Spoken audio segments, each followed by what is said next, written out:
আজ বানাবো চিজি আলু পরাঠা। কিছু আলু সেদ্ধ করে এখানে হলুদ গুঁড়ো, জিরে গুঁড়ো, ধনে গুঁড়ো, লঙ্কা গুঁড়ো, চাট মশলা, গোলমরিচ গুঁড়ো আর নুন দিয়ে আলুটাকে মেখে নিয়েছি। কড়াইয়ে তেল গরম করে কালো সর্ষে আর হিং ফোড়ন দিয়ে আমি পুরটাকে তেলের মধ্যে দিয়ে দেবো। ভালো করে তেলের মধ্যে নাড়িয়ে সেখানে চিলি ফ্লেক্স দেবো, সেটা দিয়েও নাড়িয়ে নেব।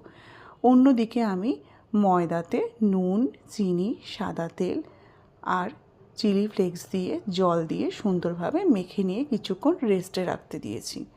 তারপর সেখানে আমি লেচি কেটে সেটার ভেতরে আলুর পুর আর চিজ দিয়ে ভরাট করে নেব।